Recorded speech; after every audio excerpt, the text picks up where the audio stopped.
Duckies and Dice Fiends. Welcome on in. We are here with two very special guests. Normally, we do a quick dive into what we're up to, but something really cool just happened if you're hanging out. So, Fleur, Chelsea, what just happened? Literally, like 3 minutes ago, we hit our funding goal for our campaign of Mystified, which is a sequel to our first TTRPG, Flabbergasted, and I'm still staring at the Kickstarter, the BackerKit page. Yeah, literally, as we were about to go live on the stream, we funded, which is amazing. We were like, let's wait just another minute so that they can take the screenshots and do the celebratory tweets because don't interrupt that part. So yes, what an amazing way to start this off. Hey everyone, welcome to the Table Talk Show. I am Kay, one of your hosts.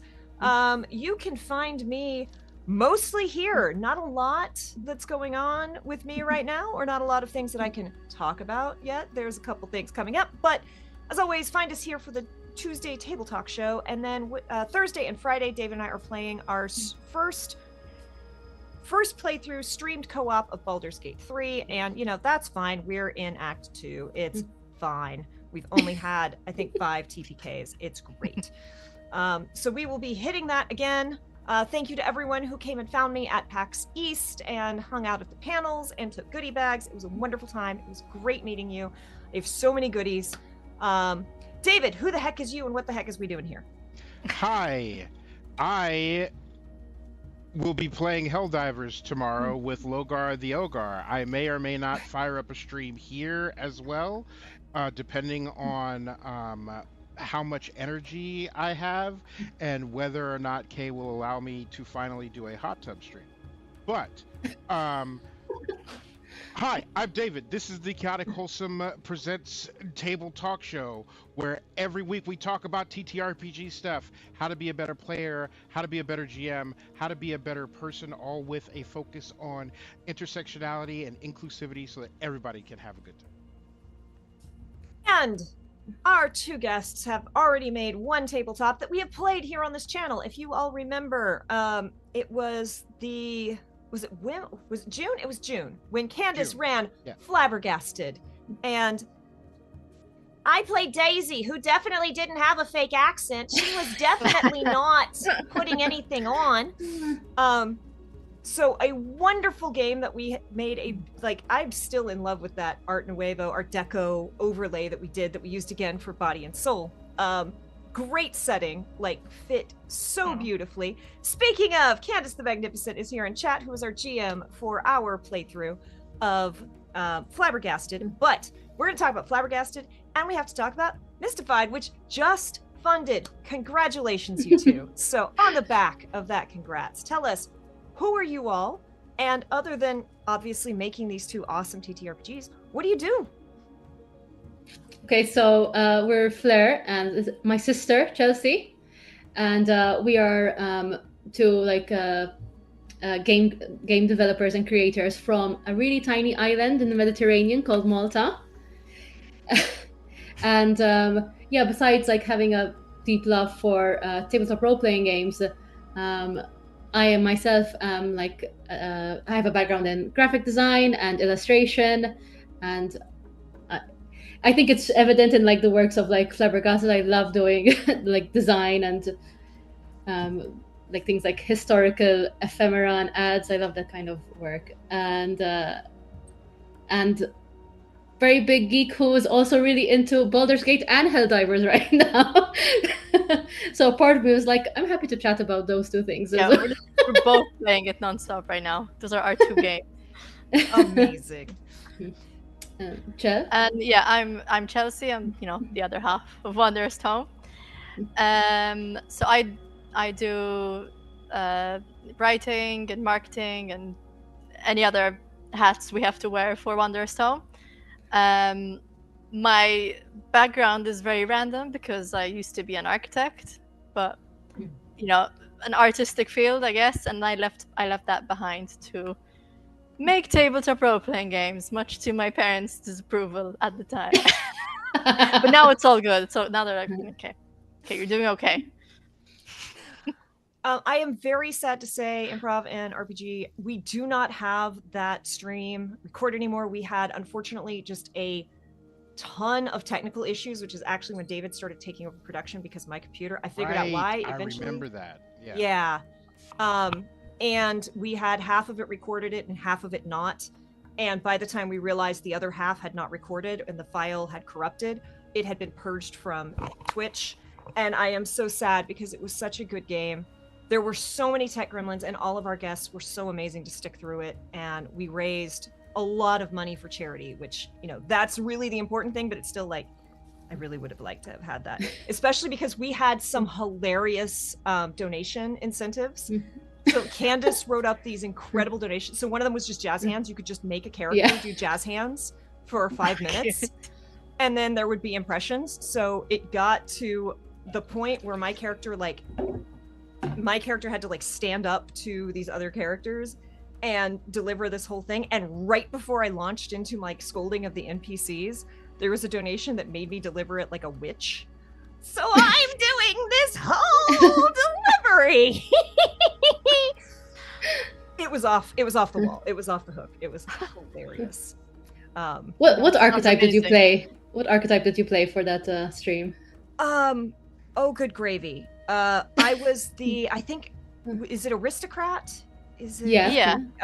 But she was definitely pretending to not be. She was very much playing against socialite. I was a socialite. Thank you, Candace. Yeah, we had some really great times with it. Oh, that's good. It sounds like it was pretty funny.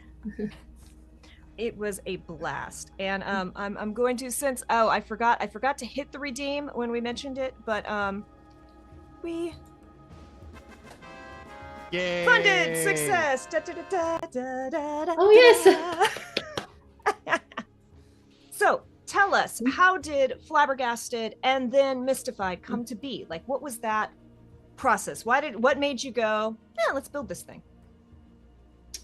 Well, it started out actually with me and my sister deciding to publish some murder mysteries, mostly because we love murder mysteries. We're quite into or at least we were into LARPing, and we liked murder mysteries, and we used to write them for our friends anyways. So we decided, since they're written, why not just package them in and publish them? And I mean, they weren't like any big money makers, or just things that we had already done, and we just put them up as PDFs. But you know, that got us in this discussion between us two. We were like, why have we never actually tried to make games between us two? Because I've in the past, like I've made games with other friends, and sometimes it falls apart with friends. Like not everyone is as committed, or you know, stuff gets in the way. But with my sister, like I know we're stuck for life, and I know we work very well together. So we had this idea to start making our own games, especially tabletop role-playing games, because we've been like fans for the last like decade of tabletop role-playing. And I mean, the idea of Flabbergasted, it came to us during lockdown, as most happened for a lot of people. I was trying to read like new material and just watching old movies, and I came across the works of P.G. Wodehouse, who wrote the Jeeves and Wooster series, and just found it like really inspiring, that whole dynamic of like bumbling aristocrat with that very competent butler or valet. And we thought that there was something there to turn into a role-playing game. Chell, do you have anything you want to add to that? Or yeah, and then after we had this idea, obviously we still were in our old careers, and we weren't sure what we were going to do with it, but we decided to launch on Kickstarter. Because that's the beauty of Kickstarter, that you don't have to finish the entire game. We just had an idea, we developed it, and then we decided to try our hand at Kickstarter. And we had very low expectations, but it did pretty well. I mean, so much so that we then quit our jobs after we funded. Like, yeah, literally. As soon as you funded, you're like, okay, that's it, handing in resignations. we were ready to take this full time. Yeah, once after so- we had the idea, it wasn't during playtesting that we realized this works. Even the first playtest had, like, in fact, in our first playtest, the 4 archetypes were the 4 archetypes that ended up being in the final game. Wow. Surprisingly, those didn't change. Those didn't change, but other abilities and things like that obviously changed a lot.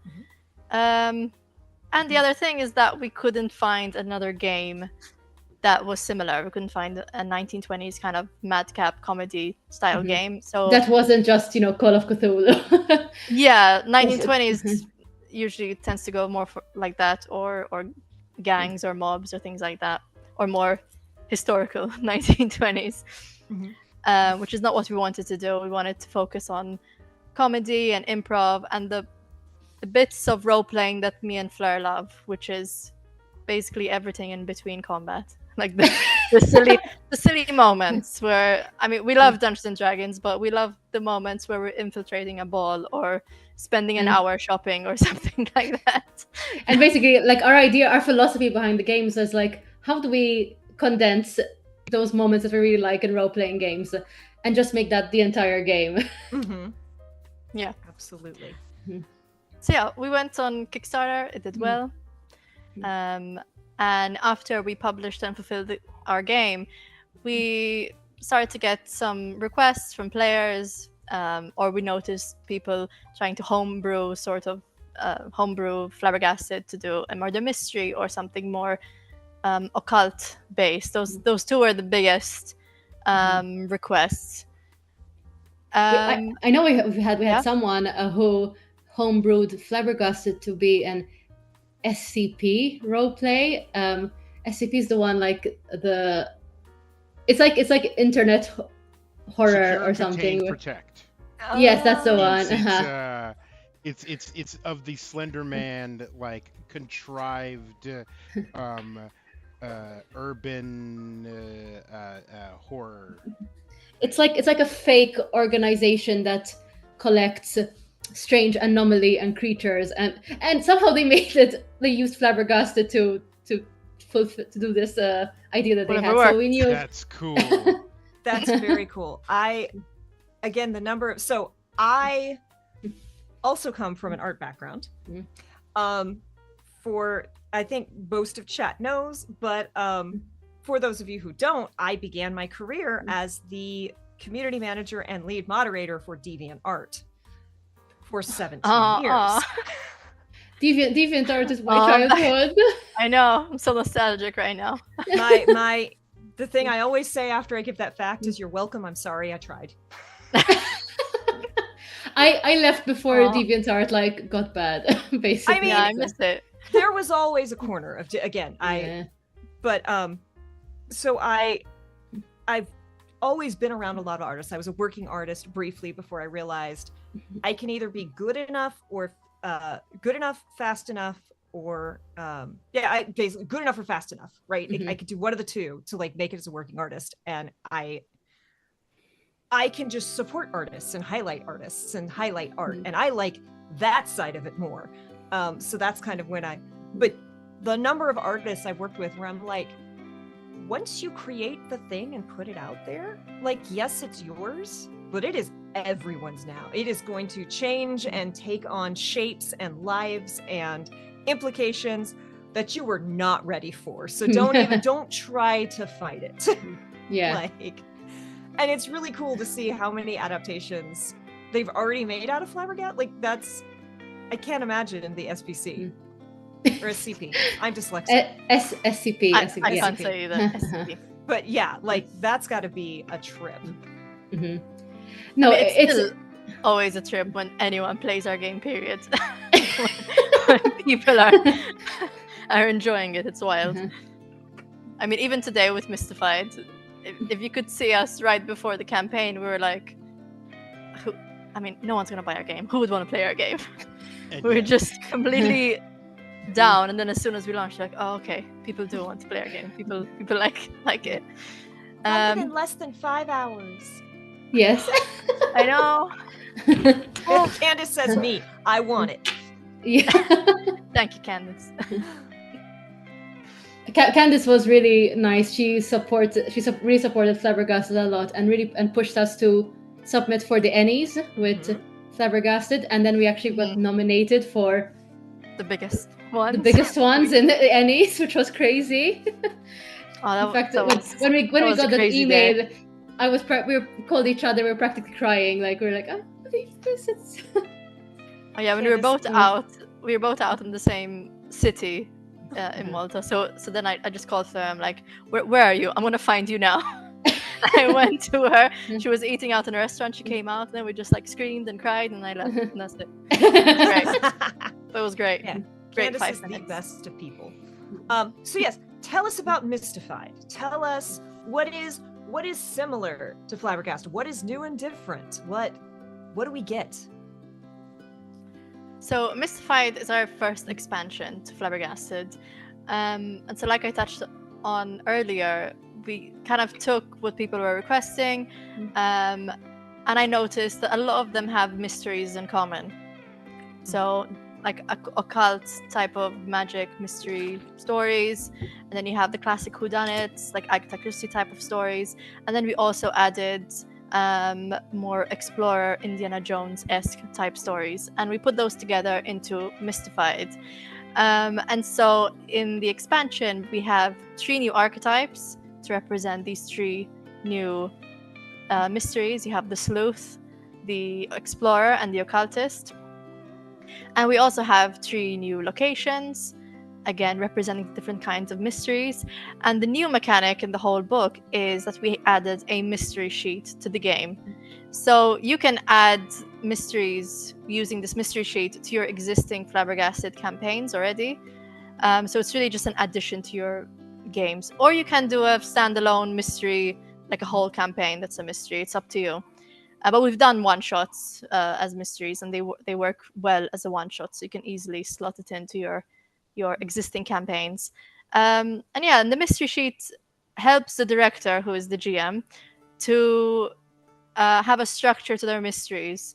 So you write down obviously what the title and the premise of your mysteries, and you also have to list. Maybe I'm going into too much detail. I don't know. No, that's what you. But you have what we want. And you write down leads and clues that you'll get from those leads. And to get the clue, your players have to go through a challenge. So it's just giving you a structure for your players throughout your mysteries. And then what's new, another thing that's new in your mystery sheet is that there's a mechanic for the ending. So whatever ending your players are going to come up with is going to be the ending, but depending on how many clues they've obtained, they will then roll some dice at the end of the session or at the end of the mystery, which the director keeps track with a tracker, and that's going to determine how successful the ending is. So they might come up with an ending that, I don't know, Agatha killed her aunt, if it's a murder mystery, and Agatha will have killed her aunt, but if they roll badly, maybe Agatha doesn't go to prison because she knows somebody and she knows the sheriff or something, or maybe she had an accomplice which they missed out on, and it's just not going to be as completely satisfactory, like tied in a bow kind of ending. Or maybe they roll well and they have a perfect ending. But yeah, Mystified keeps collaboration and improv at the heart of our games, which is why the ending is created by the players and the director together. I love that. That's Mystified. David and I have definitely in games like had mysteries or been like, okay, so here's one way they could solve it. But at one point in one of our games, we had a horror game where like we knew what we wanted to set the player up with. Like, this is the choice you have to make, right? Here's the situation. And literally my GM notes in all caps were like, IDK what he's going to do, but let's find out. Yep. Right? Like, those bring me joy when it's just like, I don't actually know the answer. Players tell us what the answer is. Yeah.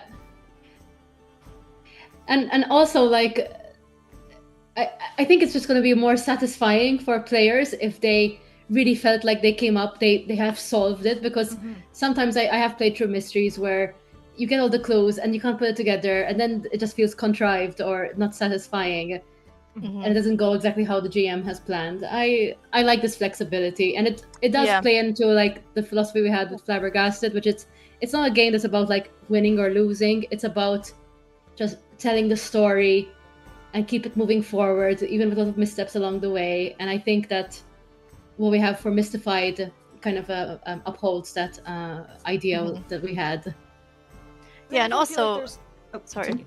No, also as the director or GM, coming up with a mystery with one ending is very complex and takes up a lot of effort on your end. And again, not what Flabbergasted is about. We don't want to make this super hard for anyone. We want it to be fun and rules light.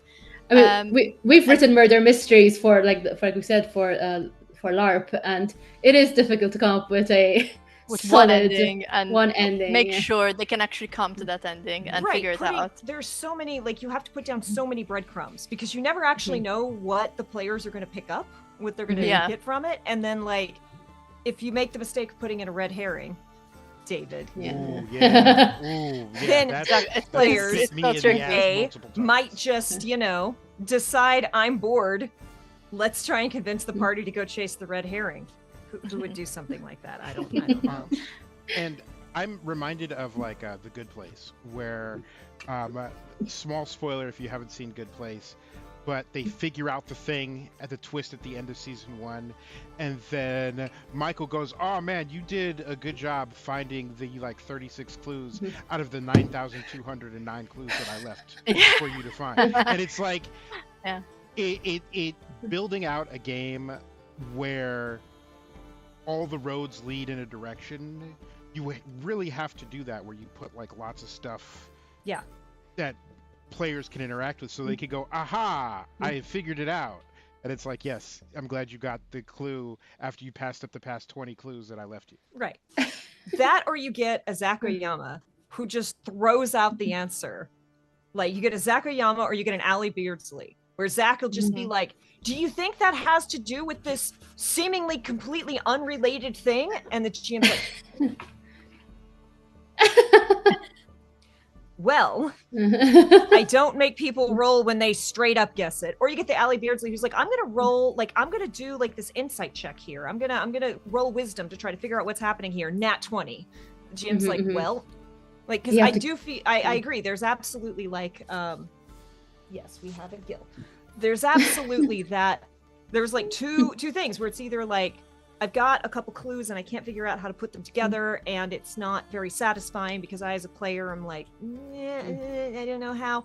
Or you often get the Sherlock Holmes approach, where like, look, I love Sherlock Holmes. I love Sherlock Holmes. Sherlock Holmes is the original literary ace. Fight me. I love Sherlock Holmes. But like, Sherlock Holmes really wasn't into. Yeah, that's fair. No, Sherlock Holmes is 100% ace. I'd still ship him and Watson in BBC Sherlock, but I don't care. BBC Sherlock is really, that is an abusive relationship. It is toxic as hell. But like the books would be like, they'd give you a bunch of clues, but they wouldn't give you enough until the end when Sherlock is like, "Aha, well, and they'd like reference these things that you had mention of, but like, and it's like you as the reader couldn't solve the mystery, right? Yeah. And it was written that way deliberately so that Sherlock would be brilliant, but then it's also like, but I know you want and we found that so far in the games that we've played, that does kind of happen. It's the director just feeds so many different clues. They have no idea necessarily what the players are going to come up with, and the players just grab onto anything that they can and come up with their own story, and it's really fun to see them do that. And Candace says they are so excited to try this. Their Pride shot was less a mystery and more of a scavenger hunt, but they had so much fun, but such a difficult time finding that flow. Having steps will be so handy. Yeah, we did a tour of locations on a scavenger hunt, so nice. It was very fun. And then I yelled did I yell at them in the observatory? Doesn't matter. It was a time. Candace put in the work.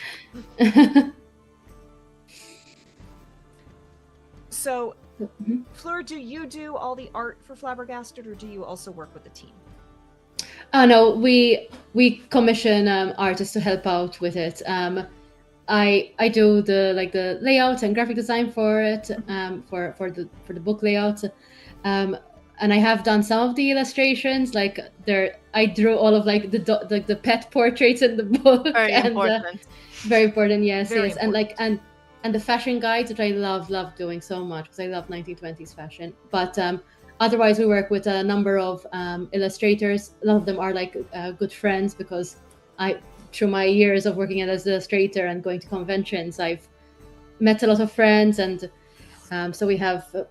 I mean, we can shout them out because their work is incredible. We had Ricardo Bessa doing the cover art for Flabbergasted, Mhm. Andy Bennett who did the interior art, like the full page spreads, and we had Dozer Draws as well. They did some of the interior stuff, and they did their cover now as well.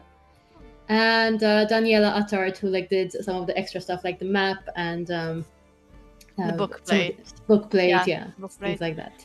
And now with and Mystified, we're working with Dozer Draws for the cover and interior Interior illustrations. So yeah. Yeah. Uh, Candace wait. says they would like to say the pets are the best part. Those are the sweetest babies. There's a super fluffy cat that I'm obsessed with. Oh, Yeah, is we it the had- black we had and is it the so- black and white one? Because that's one I'm obsessed with. That was one of our backers' cats, right?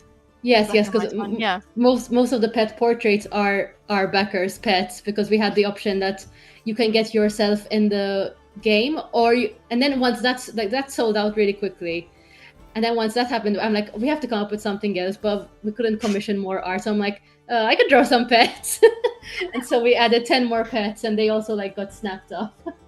And we're doing the same thing for Mystified as well. We're gonna have hopefully some custom pets. If not, they're gonna be pets anyway. So don't worry. I mean, there's already my dog on the cover. We're already putting our pets in there. And yes, Oh, no- congrats no again one- on No funding. one got the pet portraits yet. But we do So, have some got time. new characters. Got We time. got time. Congrats again on funding. Yes. We have a lot of folks who hang out. So we have a lot of folks who do either actual plays or working on systems or any and all of the above. And one thing I'd love to talk about with people who have been, especially those who've been on both sides of it, is working with artists. Because a lot of people who are creating these books want to be very, very involved in the creation of art process. And I feel like often you get what you want most when you find an artist whose style kind of already matches what you go for, and you give them space. Yeah. That's something how we that maybe like it takes being an artist or having worked with artists and the arts that you realize if you commission someone, it's because you trust them. Mm-hmm. I take this like same like for example, I like I've been getting into tattoos right now, and my tattoo artist is always like, want any changes or do you want it? I'm like, listen, I'm paying you because I trust you because you have the expertise here, right? And I feel that same way with illustration. Like anyone who's going to commission an illustrator, don't micromanage them, don't ask for too much. Trust that you got them for a reason. Yeah. I mean, obviously, since we've worked with a few artists, like for Flabbergasted, we had more than one artist. We obviously picked artists where their art style works well together. Exactly. But we knew this before we obviously commissioned them, and then we just, gave them a brief and let them do their thing. And don't use AI art. Well, Never. Please don't use AI. Never. AI was supposed to make it so that we could do art, not do the art Yes. poorly. Now everyone's an artist. And yet no one is. And now they're trying to copyright their prompts, and I'm like, Oh my! I know. Yeah. I find it ridiculous how. I mean, we can get into an AI topic and we can go on for hours, but Look, I will dumpster AI probably- from now yeah. until sundown, like no problem. yeah. Or for you, sunrise. It's true.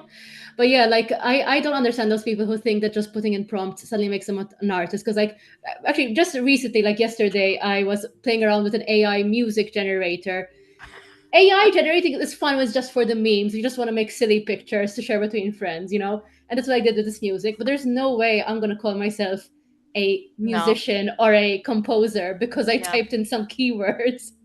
I mean, That to me is ridiculous. It's good for, idea generation as well, but I mean, that's pretty much, that's where it ends. It should end. Yes. Matt wants to know, did you find it difficult meshing two artist styles together?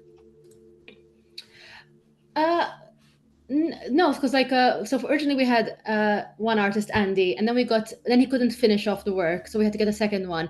And we did give guidelines on like keep the coloring style and the line art style the same. I think it flows beautifully in the book, and actually most people who maybe aren't trained in art, they won't even be able to tell which ones is whose. They think it's all the same artist, including the cover art. So I think it works. It fits in very well. We didn't have a problem with that. And it's a good time to bring this up. Flabbergasted, nominated for Best Art for the Ennies, Best Game, Product of the Year, Dicebreaker, Best Art, Rising Star Designers, Rising Star Publishers, Best Graphic Design, IGDN, and the awards winner for Best Game. So when they talk to you about art, when they talk to you about artists, when they talk to you about game design and graphic design, maybe they know what the hell they're talking about. And if you say so. It's still difficult to get over that feeling of like imposter syndrome sometimes. I understand that Yeah. far too well. But yeah, Matt, I've had great work with I'm super lucky that, again, I come from art, so I know a lot of artists, and I can look and be like, oh, this person's style and this person's style look very similar. And especially like Dave and I are working on a project where I've got a key art illustration done. And I also want to commission one of my other friends to do some of the art for this project. And like, be upfront with your artist when you chat to them, because I'm going to send this person the key art and be like, hey, this is what the character design looks like. I need some fantasy background stuff because they are an artist with a architecture background. So they're very good at those. And I want to be like, it doesn't have to match, right? But can you do a complementary style? Can you do something that looks like this? And the artist themselves will tell you, I can do that well, or no, I can't. Because just because it looks similar, like technically it can be very different. So don't be afraid to ask your artist, can you do this? Do you want to? Especially, y'all, and I hate that I have to say this, but especially, hey, Facean, especially if you are trying to commission characters of color. Oh, yeah. Because not everyone can draw ethnic features or ethnic hair correctly. And here's the problem. Some of the younger and less experienced artists don't realize that they can't. Also, if any of you put Killmonger hair in anything from now until the end of time, I will come and find you. It's done. It's over. It's like saying things were neat back in the 1970s. It's done. Much like disco, the Killmonger hair is dead. Thank you for coming to my TED Talk. No, it's true. Like diversity has been like something that's very important that we try to depict in our art of our book, like everything from the cover to the interior. Especially with so especially because of the theme, it being 1920s, we definitely did not want this to look historically accurate. We don't want people to play social clubs where you're all middle-aged white men drinking whiskey. We wanted to show as well with our art, apart from the fact that we explained it, but with our art we wanted to show that you can play whatever you want, any orientation, anything that you want, basically. Be as inclusive as possible, but you need to show that with your art, not just say it. It's show don't tell is so important. And it's like, I tried really hard to get into the show Mad Men, but I'm like, I can't. Like, there's Did you there's drink nothing while you watched here for me. Look, I not to derail us too hard, but I started watching Mad Men and it was uncomfortable. There was something weird about it, and I was like, I can't get it. And then I started drinking while I was watching the show, and I was like, I'm in here now. And low key almost made me an alcoholic over like the summer that I watched like 4 or 5 seasons of it. I was like, okay, I'm not watching this show anymore because my liver cannot take this. But question, and this is something that I think a lot about both as like a storyteller and now as a game designer working with Kay, is okay. So like you do Flabbergasted. Where does the machinations for Mystified begin? Like, is this something that you were thinking about while you were working about Flabbergasted? Did you finish Flabbergasted, put it away, and go, okay, now there's like stuff I want to add? Like where does that get born, and how does that fit into the whole timeline of like the design of it? We had ideas for like spin-offs and expansions for Flabbergasted pretty much before we even like started writing Flabbergasted. Of who we Right. are. Yeah. Scope creep is a real thing. That's something we had. Like we have like so many game ideas, but like so little time to actually implement. That's the ideas are never the problem. Yeah, our problem is picking an idea and actually doing it. But no, I would say that our ideas of how to expand it started out pretty much in tandem with developing Flabbergasted.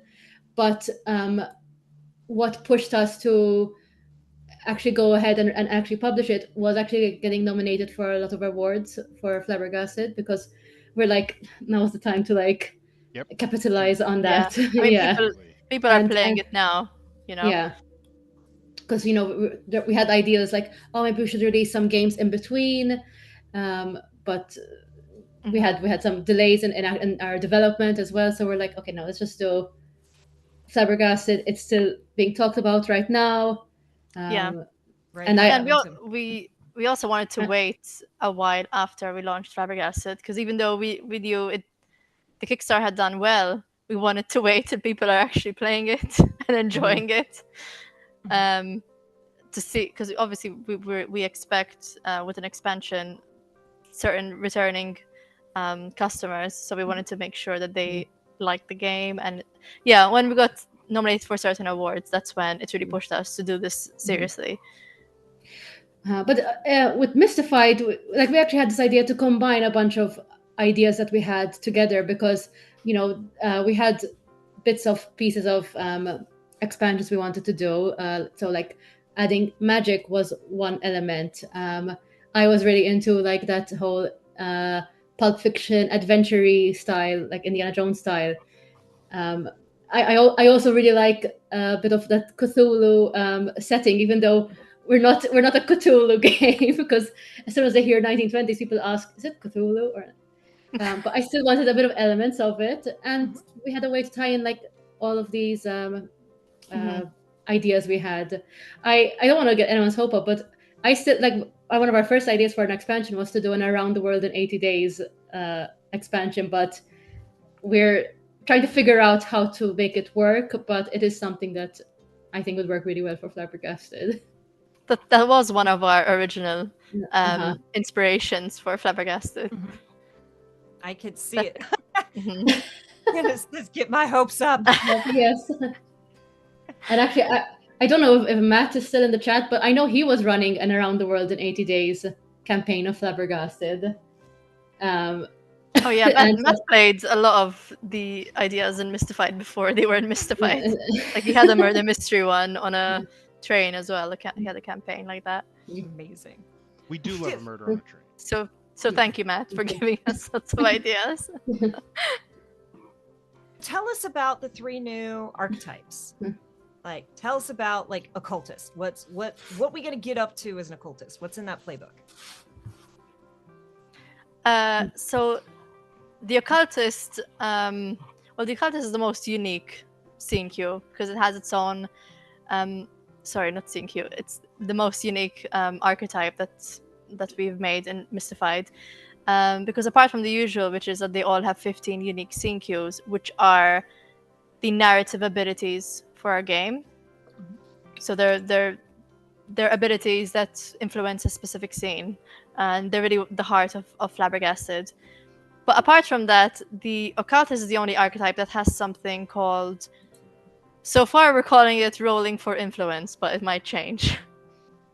But there are specific scene cues that when you use them as an occultist, you have to roll for influence, which is that basically by doing certain magical scene cues, you're kind of opening yourself up to the other world, external forces, and you roll for something, and then you might, if you roll a 2, it might say, oh, your arm is possessed, or or someone is talking through your voice and your voice isn't yours anymore.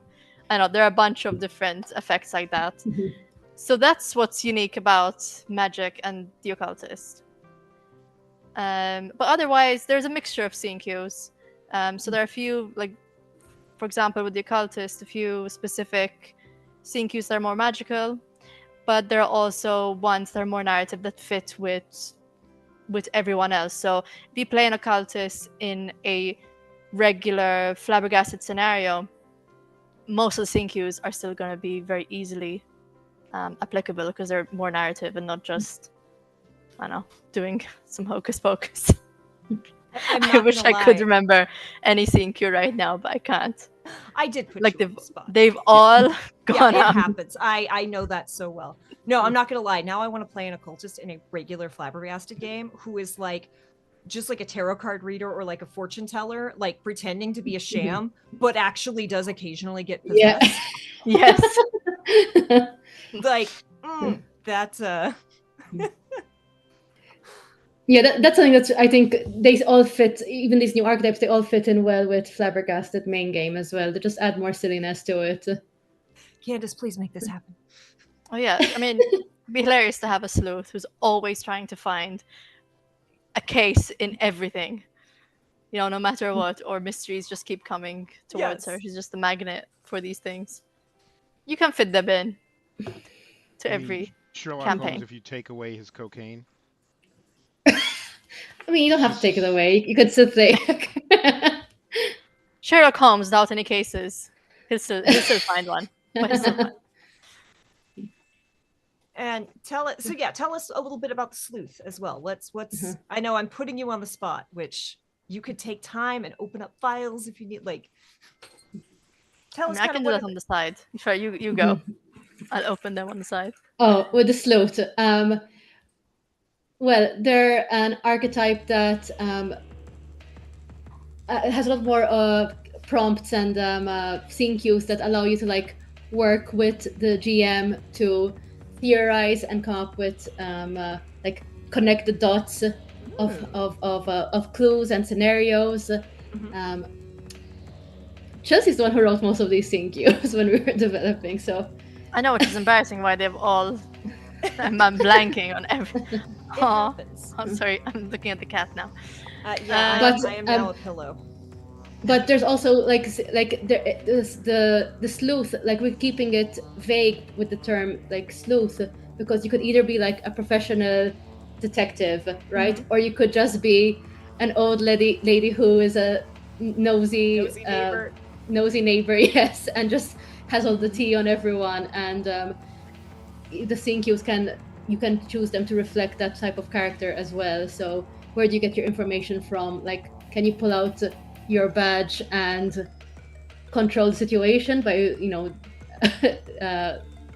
pushing the law on someone, or do you just know who to go and ask for gossip? Nice. I'm really distracted with Gilmore.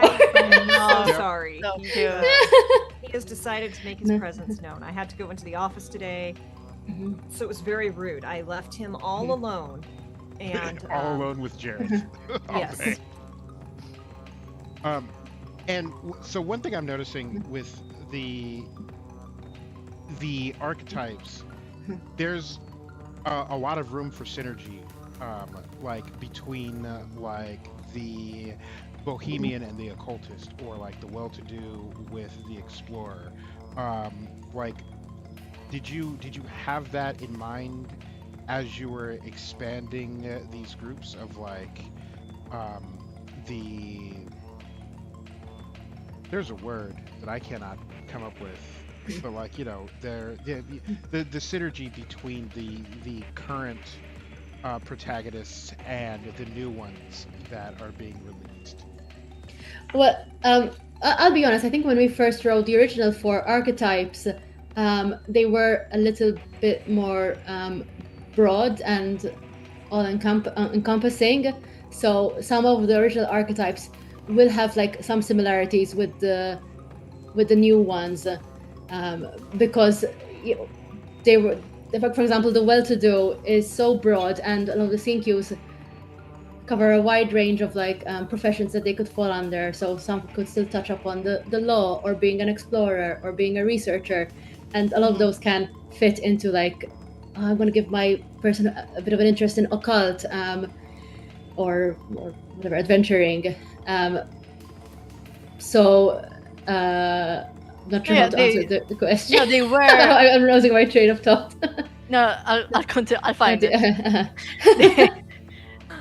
When we first made Flabbergasted, they were quite broad archetypes, like Fleur said, because we tried to capture any kind of character he wants to make. So in reality, with the existing game, you could have had a reporter as a well-to-do, because a reporter is a profession. But because it was so broad, the scene cues for a well-to-do are not specific to any one career or profession. Whereas, for example, with the sleuth, because it's such a it's a fun profession to be either a reporter or whatever. If you're an old lady in an old person's home, just snooping around, we have specific scene cues that are more geared towards that. So they easily fit with a well-to-do as well. Everyone fits together in the same game, but they're more specific.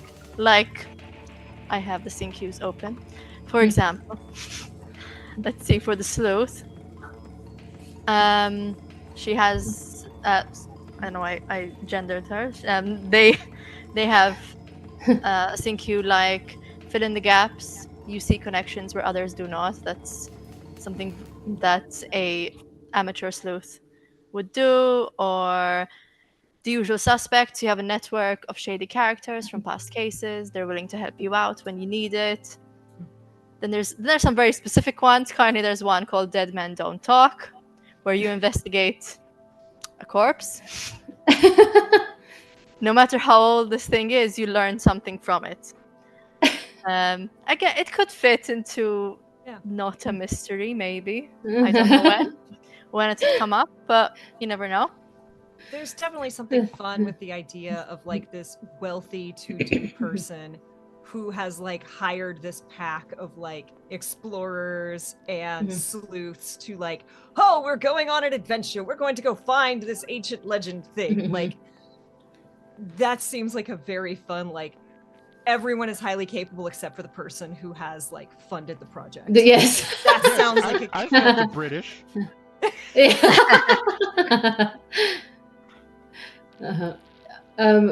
But actually, you were mentioning like the original Flabbergasted, like it did have accommodations for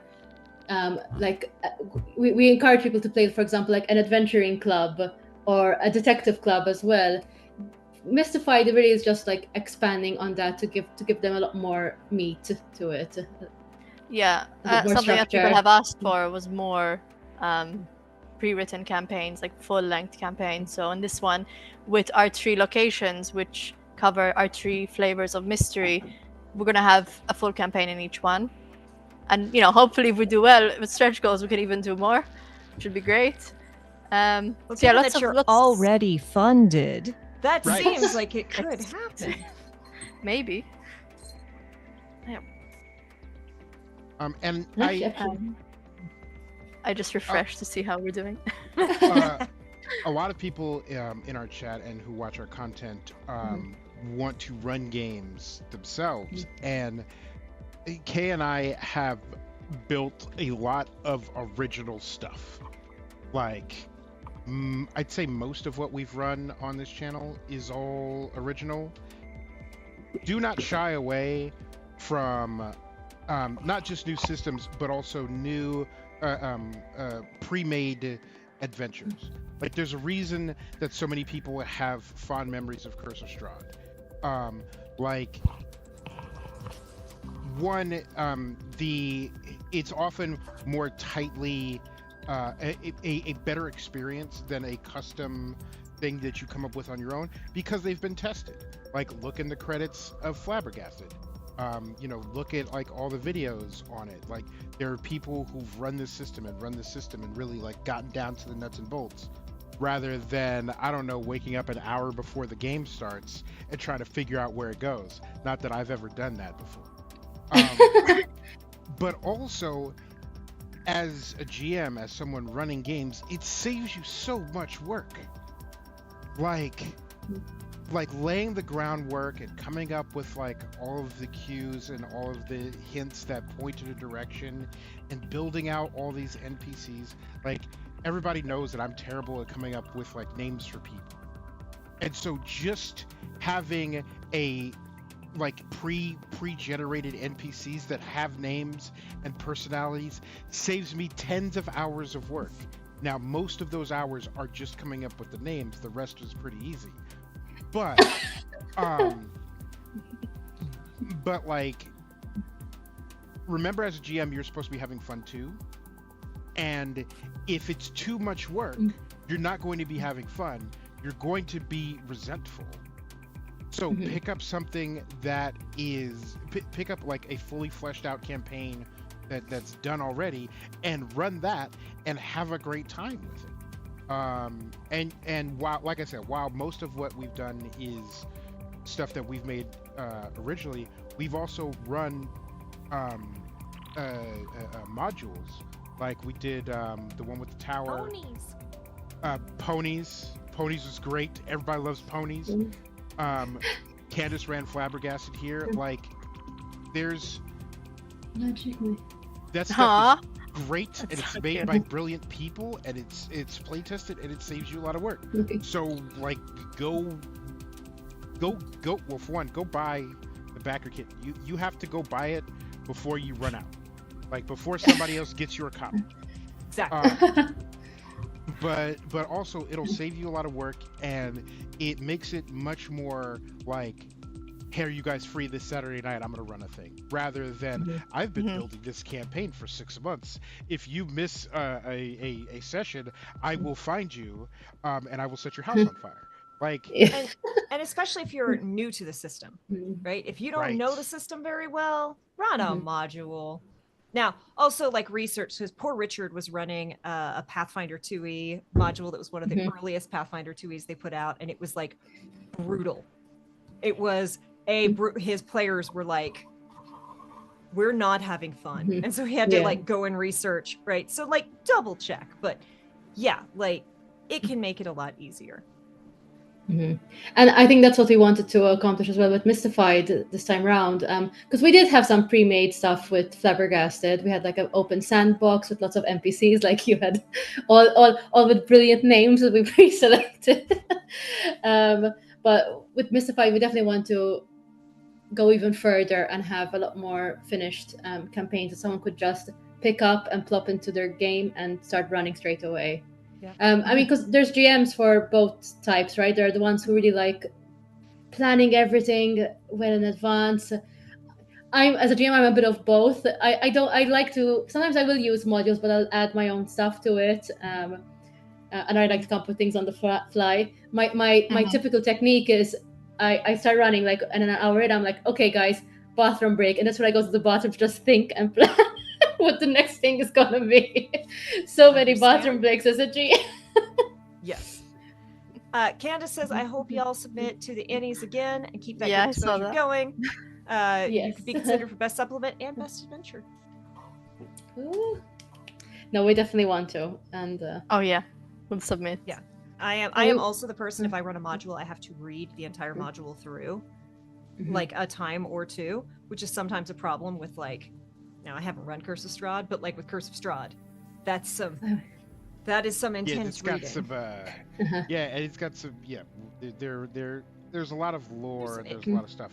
But also I'd like to point out, for people who are watching, Kay and I have said this before, we've both had occasions, and actually it happened with Body and Soul, I think 2 weeks, where you get to a point and you're like, I'm out of material here, so we're done here. And either we're gonna take a break and I'm gonna figure some stuff out, or I'll see you next week. And you know, from these professionals, they run into the same issue that we have. So like, it's okay to be like, well, I planned for this fight to take 3 hours, but I forgot that I gave you a scroll of Fireball, you know, 20 sessions ago, and they're all trees, and now the fight's done. So I'll see you guys next week. Like Just that happens. you just do a shopping montage after that. That's how. That's usually my filler for anything I roleplay. I'm like, okay, I have to kill some time until our next fight. Why don't we go and buy some new gear? And then they easily spend an hour just faffing about. Oh man. I'll just have an NPC like hint at someone's secret, and then just sit back and watch the party fight. Like, oh, inter-party drama, Devious. go. And then I'm over here like, okay, so what's next? Cassiban says, modules can be fun. My most recent games have been pretty loose outline with a bunch of improv. Currently running Fabula Online, which is surprisingly supportive of the improv approach. Previously ran Icarus by, and it got weird fast. Looking forward to running Flabbergasted if I could sell it to my group. Yes, it is a very improv friendly. It had better be improv friendly, because I certainly threw poor Candace for a couple loops. I've had system core creators come in and watch the biggest rush of both adrenaline and nerves. Oh my goodness, yes. Like, David and I have talked on here before. I wrote Godplane because I wanted to run a game, but I knew that if I set it in the Forgotten Realms, I would get something wrong, and then the internet would call me a fake nerd, and I just wouldn't be able to continue to exist. So I had to write my own original everything so that I couldn't be wrong, because it's my setting. I mean, yeah, sometimes when it's with a very dense fantasy system, like apart from just the GM needing to learn all of it, and how do you communicate that to your players? Because not every player wants to do a lot of homework before they start playing. Exactly. At least I found as the older we got, the less you want to do preparatory work for it. You know, it was one thing when we were like 20, and you know, all we had to, our weekends were completely free, and so we could spend lots of time discussing things and talking about lore. And now it's like, can we just do a one shot? Like, we used to have tabletop role playing sleepovers and just play for like 10 hours and then 10 hours the next day. And like, oh, I remember having fun. It was 2004. No, to a question is, how did you find time to play while you were working on first Flabbergasted and then Mystified? Like, how did you find time for other things? Like play TTRPGs. Oh, for other things. I mean, I'm not gonna lie. During Flabbergasted, there was a period where I felt like we weren't playing other games outside of Flabbergasted. And I'm like, this is our job now. We have to play more games. So we actually recently started, well, we call it a one-shot club with our friends. Just because we need to play more games. I mean, one, because we enjoy role-playing games, but also it helps us to try new systems and new games. But we are, you know, at a point where it's hard to play full campaigns. So one-shots are great, and each time we have a session with friends, someone else is GMing, so you have time in between to prep something else. No, we call it a one-shot club, but so far every one-shot has at least taken 2 sessions. That's right. One-shot modules are generally lies. Yes. But yeah, it's definitely we are playing less than we did maybe like 5 years ago. But part of it is just getting older, and everyone having their own house and full-time jobs, and we tend to play test in the evenings then with friends, and we do meet up. So we've played lots of Flabbergasted in the last few years, more than anything else. Again, but yeah, we're trying to is play understandable. Yeah, Improv and RPG says, I love watching actual plays to learn the ins and outs of a system, and that is 100% how I learned 5e.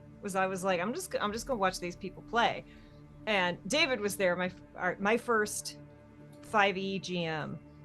didn't understand. I was playing a rogue, didn't understand sneak attack. I was like, no, you only get sneak attack if like flanking. And I'm like, no, I get sneak attack if blah, da, da, da, da. Sorry, it's gonna be really distracting again. And like, I finally came at him so hard that he went and looked it up and was like, oh no, you should have been doing sneak attack this whole time. And I'm like, yes. Actual plays are incredible for learning that sort of thing. And having written several one-shots, the number one question I always ask Kay is like, oh my god, is there enough here? And then Kay hits me with the squirt bottle and is like, you need to stop. Just shut up. Because every time I'm like, oh my god, do we have enough stuff? And then we get to the end of the episode and I look at all of the stuff we've cut out that can be used like again, that we could build an entire new one-shot with. And like Zycram says, it's not a one-shot if you never take a break. Yeah. If instead of 3 hours, you do 8 hours, it's still a one-shot. So our sleepovers were one-shots, essentially. Just 20-hour one-shots. I find that with one-shots, I barely plan anything. I just have like 4 lines, 4 points, especially with Flabbergasted mostly, because those are the one-shots I've done recently. Yeah. I'll just have a few. I'll have a story hook, a few points, and then let them do whatever they want. Because it's the kind of system that really like promotes improv. Yeah. And if players ever get stuck, which sometimes happens, especially if you're doing a one shot with people you don't know, they just read a sync cue and do something really silly with it. Yeah, under planning is better with one shots. You don't want to over plan and get disappointed when they go left instead of right. Yeah, like you have to be prepared to get players back on the track in a one shot. Yeah, it's always like tough. you got to. The goal is to get them through the adventure and to the satisfying ending. And it doesn't matter if they take the planned path there, and in fact expect that they will not take the planned path there, because no plan survives a player. Speaking of no plan surviving, this cat, y'all, is redonkulous tonight. He's not asleep, okay, but he is getting comfortable. Cute. I wish my cats would sit on my shoulder. Yeah, I'm jealous. My arm is so tired. I mean, I say I'm jealous. My dog can't sit on my shoulder. I can't have a 30-kilo dog on my shoulder. He looks You wouldn't sweet, see but me. his tail is going. I'm gonna be in so much trouble when we finish this call. And yeah, he gonna fight me. You wanna come down, please? You're really heavy. Or is he just demanding cuddles? So cute. He doesn't. He is trying to annoy me enough that I will do the cat thing and slap him, and so then he has an excuse to fight. But I'm not a cat, so I'm not gonna like get mad about it. Right? Like it's not working for him. All right.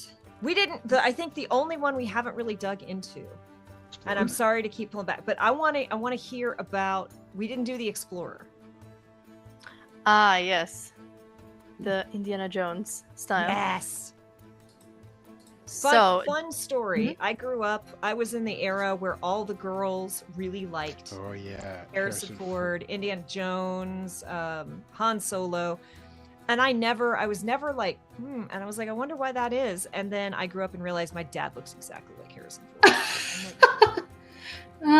Your dad looks like Harrison Ford. My dad looked, I mean, in his youth, Okay. looked exactly like Harrison Ford. It was like, I mean, if you weren't Ace already, nothing would make you Ace faster.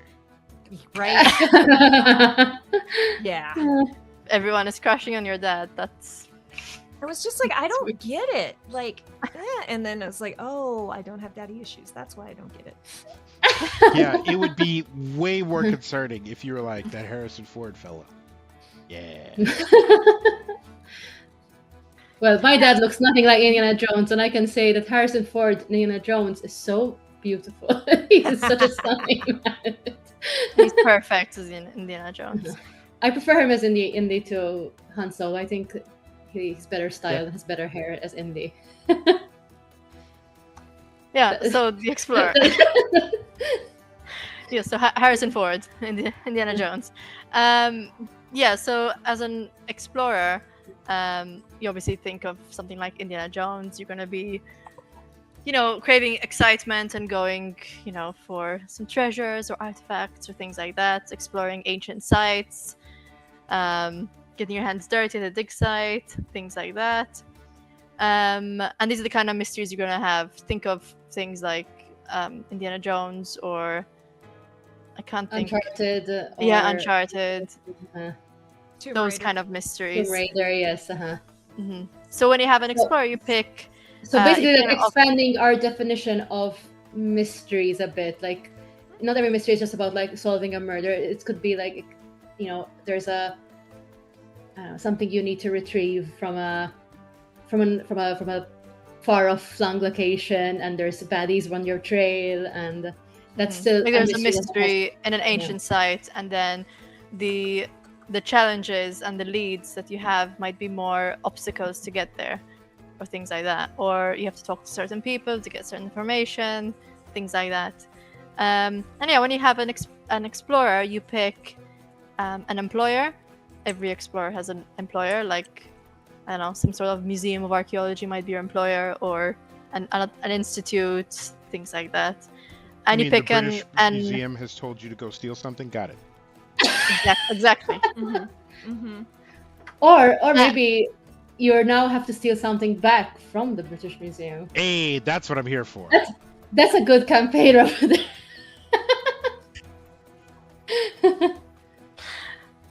And you pick an occupation for your employer. So you could be, I don't know, paleontologist, an archaeologist, like your dad, Harrison Ford. Or was he an archaeologist? He has an archaeologist and a professor, I think. So, right? yes. Yeah, professor of archaeology. You could be two things. Yeah. You could be two things. And yeah, let's see some scene cues.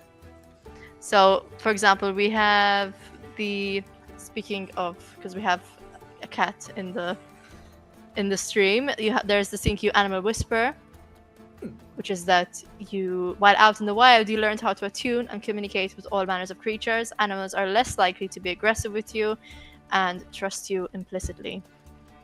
Then there's the classic, I read that in a book, which is that you know lots of obscure facts and you can recall them and recall historical details. One of my favorite things about coming up with scene cues is all of the puns that we like, or reference this, the titles. Yeah, so like this scene cue, it belongs in a museum. Yeah, is the title. And you can commandeer any item you come across by convincing the owner of its archaeological importance. No matter what it is, you must take it for further study. I'm actually playing in a Trophy Dark game, or was. We'll see if we're able to. And I'm like, yeah, get some of those vibes for sure into that. Yes. There's a scene cue that's about like being able to speak a lot of different languages, or like just enough to get by in other places. You're very well traveled. There is one that's very directly inspired by Indiana Jones called the Wait and Switch, where you can essentially, like, it's like a pickpocketing ability, but with that Indiana Jones flavor to it. Yeah, Rex says they need to run the "you put that cursed object back, or I swear ... campaign. I mean, I think like the pairings between the new archetypes can be really, really funny as well, though. Like the occultists like going over some artifact and just having them all do an explorer type adventure, like having a sleuth as well trying to solve the mystery of the some mummy and the explorer arguing, like both coming to different conclusions and just arguing over it. And then the occult just gets possessed and randomly loses a limb sometimes. The cultist's like, let me see it possessed. Yes. Exactly. A lot of good synergy there. Yeah, that and again, then having the well-to-do who funded this entire expedition just standing back and being like, why is everyone I hired all being strange and fighting? Aren't you all experts in your field? And having a butler in the group who's confused if this is part of their job description to be in an ancient site looking for an artifact. Yeah, do you get paid enough to be here? Yeah. discounted We have over all of time. them. Dusty. Sounds hilarious. Mhm. A bohemian writing a song about their adventure. Yeah. And apart from the architects, I am really excited about, like, we have 3 sandbox locations that we're bringing into the game as well. And I am very so, like, one of the locations, it's called Ravenspire, right? It's Cravenspire. Cravenspire. Yes. Which is the one that is the occult one, and has definitely that Arkham vibe to it. And I'm really excited to see if people can mesh the comedy with that Cthulhu kind of horror stuff as well. Because I think there is room for like comedic, like horror, mystery, and that kind of stuff.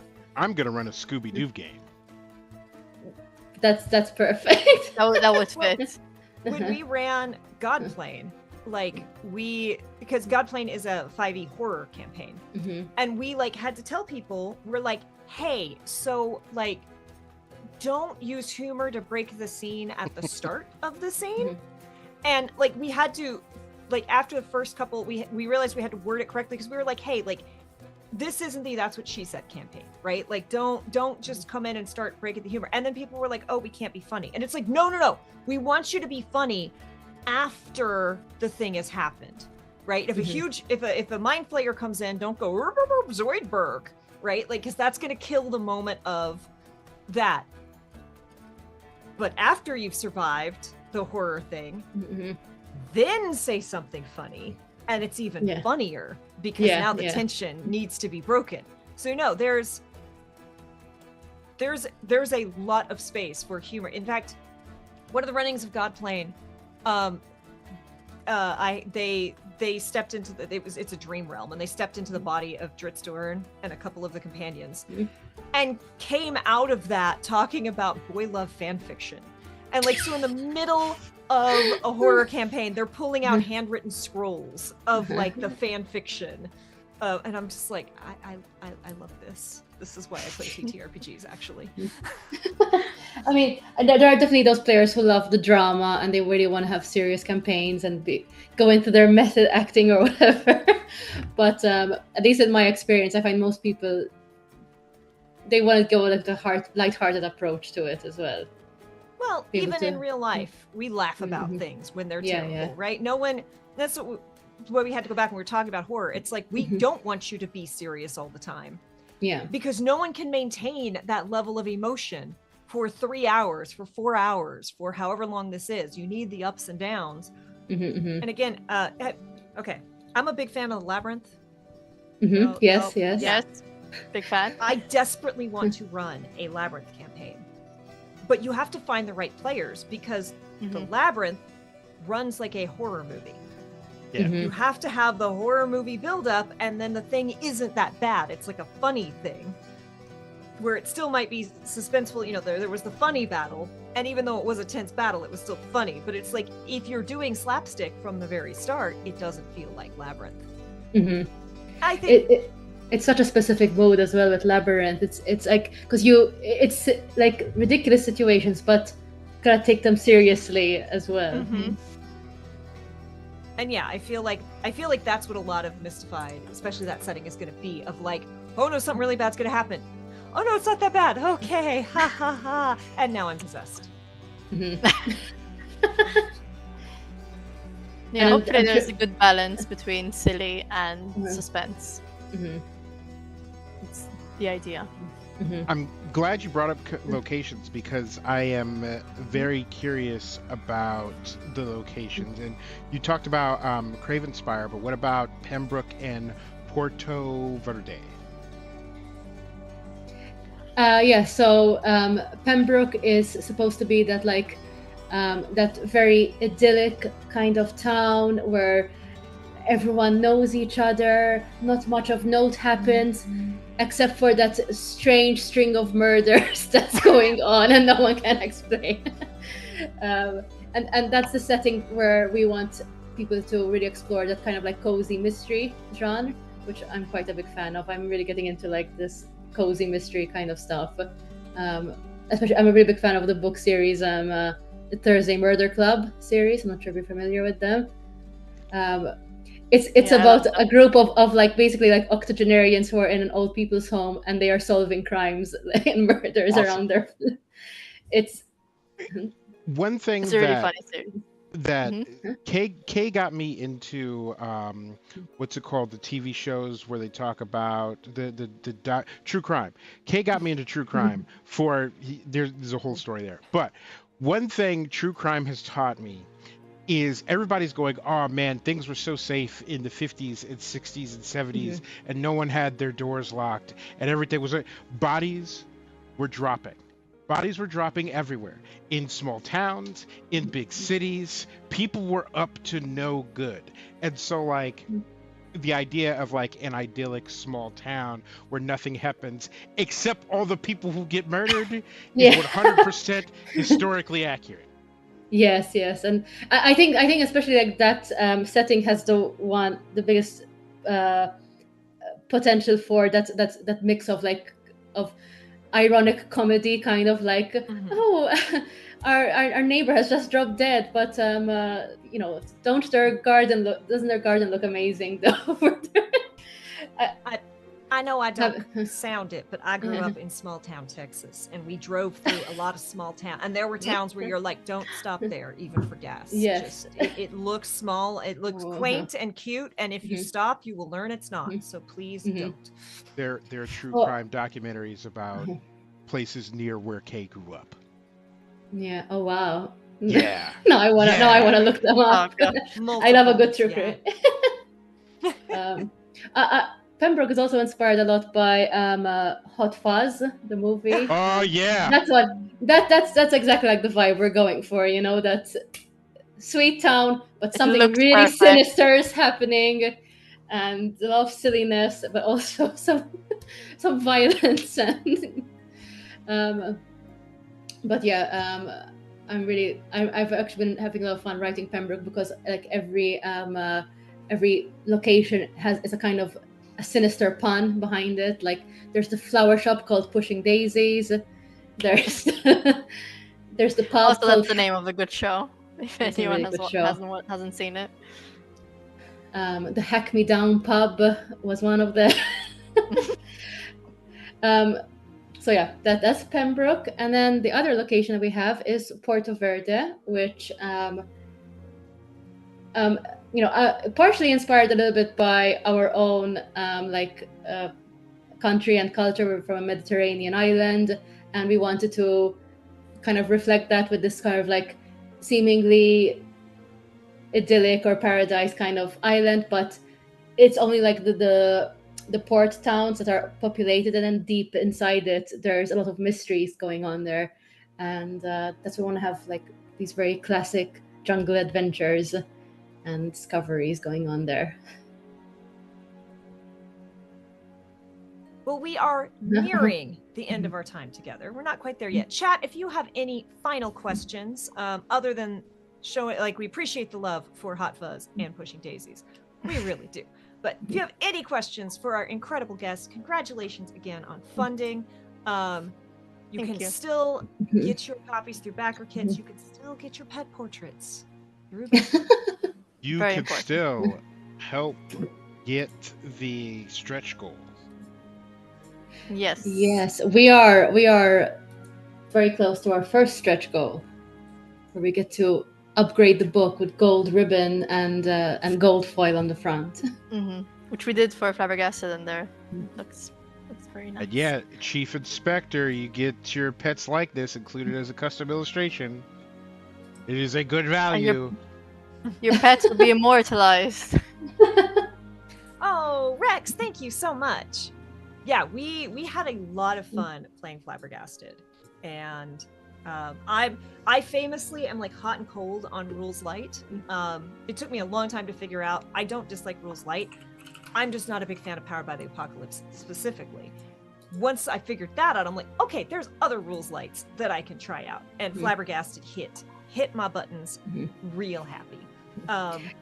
It's interesting that you mentioned PBTA, because like they're definitely like we were inspired by PBTA to come up with Flabbergasted, but I've also had my frustrations with that system, where I feel like their abilities felt more limiting than they did Yeah. being able for you to expand upon. Like I had recently tried the Avatar one, the Avatar Legends, and often their abilities were kind of in conflict with what I wanted to do. Yeah. Because it's like they dictate how you should react to an action. Exactly. That's it. And I've been told the GMs that I played it with are playing it wrong, and it's not supposed to be in role play, but like the idea that you can only ask certain questions out of your playbook. And I'm like, but none of these are questions that I want to ask. Yeah. I don't like those kind of moves. Like, don't And tell me so what to do. Because like I like the structure of PBTA, but not necessarily the specifics, and that's where I feel like with scene cues they're like the opposite. They don't tell you how to feel. They just give you like so many. You can go and improvise as much as you want with They're just we ideas. give you more to expand on rather than limit like what you can do.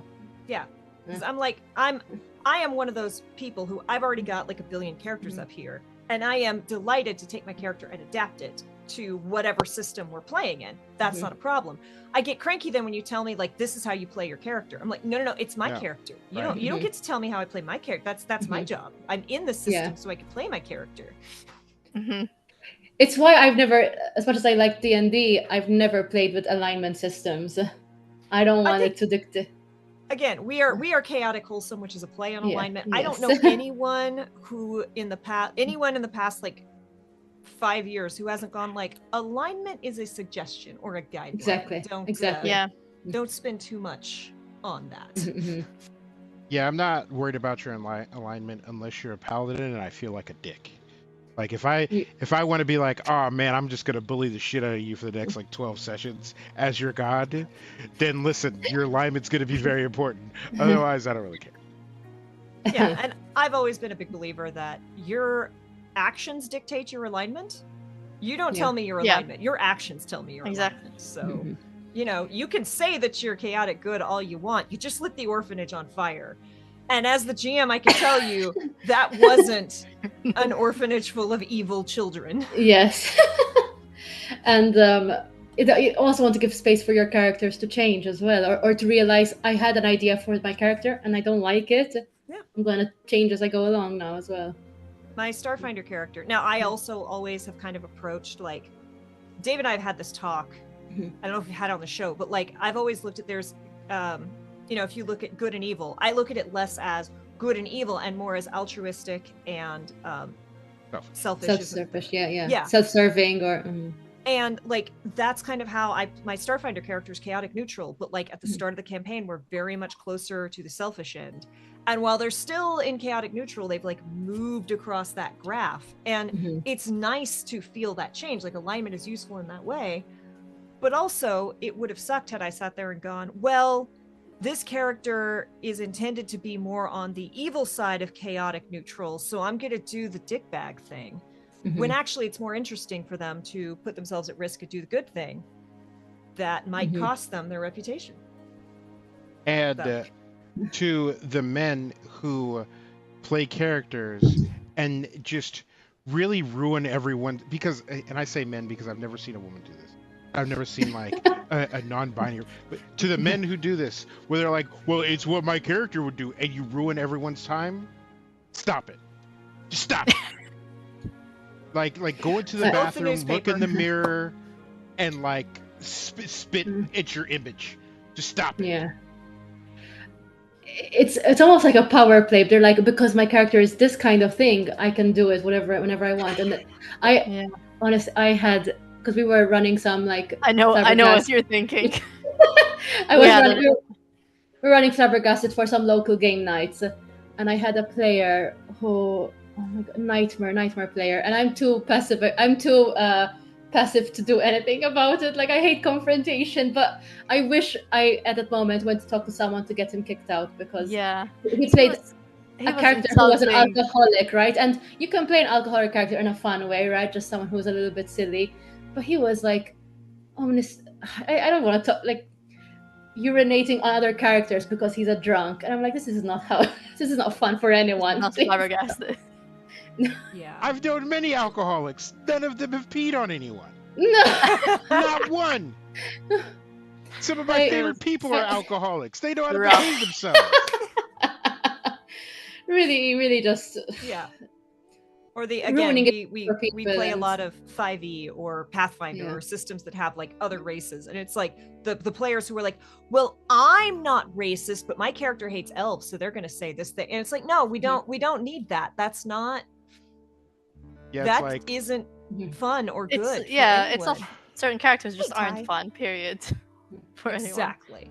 yeah, it's always they always go like way above. It's like I'm not racist, but I hate elves, and then it's like, listen, you pointy-eared, leaf-eaten, vine-weaving, and you're just like, buddy, guy, fellow. Yeah. Maybe no, maybe Yeah. not even a little bit. no. If people aren't just having fun, then just stop what you're doing. Like, Right. Some people don't know read how to rope. Some people don't know how though when they Yeah. role play. And look, there is a difference between like a neurospiciness where reading a room is difficult and like looking around the table and everyone's like, we are actively trying to leave this. And the guy's like, well, but you look at my character, he doesn't look like he's gonna Yes, leave. yes. Mm-hmm. Great. Thanks. So on that note, Yeah. let's wrap up on a Sure. happier thing. You are Mhm. funded. You are almost to your first stretch goal. Yes. Congratulations. Thank Thank you. you. Congrats again. Thank you for Mhm. spending the time to come on here and chat with Mhm. us. I'm so excited that we got to be just a tiny little part of this. Thank you for creating such a fun and whimsical system that I certainly had fun getting lost in. Again, I love the 20s aesthetic, like, because being kind of on that non-binary scale, like the flapper girls were literally like, no, we're gonna dress like boy, and like while it's still very girly for us, it was such a weird, edgy, cool thing that was happening of like, no, we don't Yes, have to have yes. curves, we can look like boys and we can wear short skirts and dance like that. And it was mind-boggling. And most everything I find is Cthulhu, and it's not that I dislike Cthulhu, but it seems like every AP of Cthulhu, they have to spend the first hour just talking about how terrible their characters are, Yeah. or like proving how terrible their characters are. I'm like, can we just skip this part? I don't. Like, we're all familiar with H.P. Lovecraft. Like, there's a thick grime of awful on top of this. You don't need to double down. Exactly. There's a quote I like a lot, which when it comes to like liking these things like 1920s or any kind of period, just like vintage aesthetic, but not vintage ideas. Yes. Exactly. Exactly. So give us I mean, we've been dropping links, but we are going to continue. Give us, where can we find you? What can we expect? We can expect Mystified to come out. Yes. But you know, what other plans? What can we find? You're doing AP, like where can we find y'all, and how can we support beyond Backer Kit? Which obviously support a Backer Kit. Well, first I just want to say thank you again for like having us on this show. It's been really, really nice to chat. It actually woke me up a bit because for us it's like half midnight. It's so late, y'all. But honestly, I feel I'm feeling hyper now. Yeah, me too. Usually I'm in bed by now, so this is surprising. So yeah, our campaign is basically just started today, and it's going to be running for another 30 days. We have quite a few events planned over the next few weeks. We've got at least 2 actual plays, more interviews coming up, and you'll know about these either on our socials, like either on Instagram or Twitter, mostly on Instagram, as where we're more active, but also on our Backer Kit page where we'll be posting updates, and things will be streamed there when they go live. Please feel free to check out our website. We've got some items there on store. And do we have anything else? I mean, yeah, our website, I mean, I know it's in the chat, but wanderers-tome.com, and you'll find us on Instagram, Twitter, or X, Facebook. oh yeah. And you'll find us as Wanderers, either wanderers.tome or wanderers-tome. We also have a Discord if you'd like to join. You find it on our website, but it's a really lovely community there. What else? That's it. And we have our backer kit live for 30 days. And like Fleur said, we have some events, including hopefully some streams that we'll be doing, talking about Flabbergasted, showing We people how are to play planning. Mystified. We will be doing an Easter egg run through of all of the things we snuck into Flabbergasted, all of the references that we have, and we should be doing that on a live stream sometime soon. Actually, I will do one small self plug, which is that Please. on BackerKit in 2 days there's going to be Pintopia, and I am also taking part in Pintopia. Unfortunately, I haven't had a lot of time to actually promote it because all my energy went onto this. But That's fair. if you want to check it out, Yeah, this is just It's there. Fleur's backer kit, and she made some beautiful role-playing inspired pins. Ooh. I have an enamel pin problem, so we're not going to talk about that. Oh, Pintopia! There's going to be like 125 creators in Pintopia going on right now. It's I hope that's Also, right. because you didn't mention what it is, Fleur. You want to say the name of your backer kit, your personal one? Oh yes, you'll find Campaign. find it under my name, Fleur Shortino. Everything's linked on our website of Wanderer's Tome because I'm sure most people know how to spell Shortino. Or you can find my pin project under Midnight Armata on BackerKit. Amazing. And I think that's it from me, Angela. I would just again and thank you to everyone who's supporting us so far. I'm seeing us creeping up towards our first stretch goal. Yay! Amazing. Thanks for everyone who watched, and thank you guys for inviting us. It was really nice to chat. Thank you and so meet much you for guys. staying up late and telling us all about this incredibly fun, beautiful world that you've created. I'm Kay. I've been one of your hosts. Find me here Thursday and Friday playing Baldur's Gate with David, who I think is over here on the overlay. I don't remember. But David, who the heck is you, and what the heck is we doing here, and how many hours have you logged since the Stardew Valley update dropped? Look. You really had to. For my first time, despite spending hundreds and hundreds of hours in Stardew, I did manage to complete the community center in year 1. So there's that. Jot that down. Too many hours, Kay. There are things I should be doing. Like flex. You're just yeah. Anyway, hi. I'm David. Check out the Stardew update. It's awesome. But this is Stardew shitposting central, where every week we talk about TTRPG stuff. How to be a better player, how to be a better GM, how to be a better person, all with a focus on intersectionality and inclusivity. And also, on occasion, we get to feature really awesome guests with really awesome projects that I personally and many people in chat are really looking forward to. Yes, and thank you, chat. You've had great questions. You've had great feedback. You've made us laugh. Welcome to all the new people. Thank you, Cassifun, for coming by. And yeah, we are going to raid over, I think, to Vanna, who is doing some just chatting. She's great. Thank you all again. I hope you've had a great evening. Thank you to our incredible guests. Congratulations again. 5 hours and funded is just the best. So happy for you. Cannot wait to see Mystified when it comes out. Remember, y'all, be kind to yourself and be excellent to others, and we will see you all next time.